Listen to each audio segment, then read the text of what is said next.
கடலூர் மாவட்ட மக்களுக்கு ஒரு நிம்மதி பெருமூச்சு ஏற்பட்டிருக்கிறது. காரணம், டிட்வா புயல் கடலூர் மாவட்டத்தை கண்டு கொள்ளாமல் கடல் வழியாக செல்கிறது.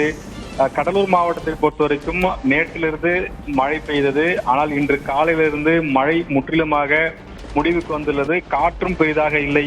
கடல் சீற்றம் மட்டுமே அதிகமாக இருக்கிறது. குறிப்பாக நாம் பார்க்கும் இந்த காட்சி தேவனாம்பட்டினம் மற்றும் தாழங்குடா பகுதி.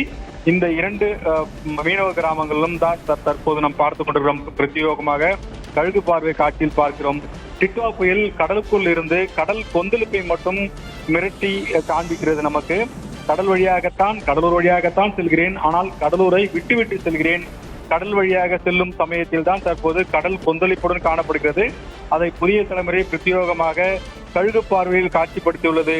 கடலூர் மாவட்ட மக்கள் எண்ணலாம், கடலூர் மாவட்டத்திற்கு புயல் பாதிப்பு எதுவுமே இல்லை, மழை எதுவுமே இல்லை என்று எண்ணலாம். ஆனால் கடலூர் வழியாக கடந்து செல்லும் காட்சி தான் இது. கடலில் புயல் இருக்கும் காரணத்தினால் கடல் சீற்றம் கடுமையாக இருக்கிறது.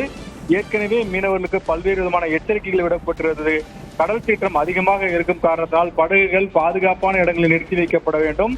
காரணம், பெரும் புயலோ அல்லது கடல் சீற்றமோ ஏற்பட்டால் படகுகள் பாதிக்கப்படும் என்று அறிவிக்கப்பட்டது.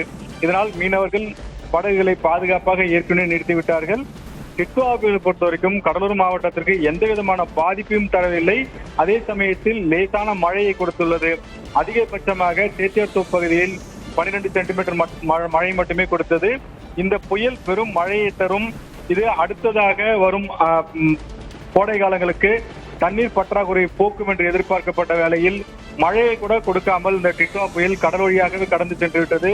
அடுத்ததாக புயல் எப்போது வரும், மழை எப்போது வரும் என்று காத்திருக்கும் நிலைக்கு டிட்வா புயல் கடலூர் மாவட்டத்தை விட்டு சென்றிருக்கிறது.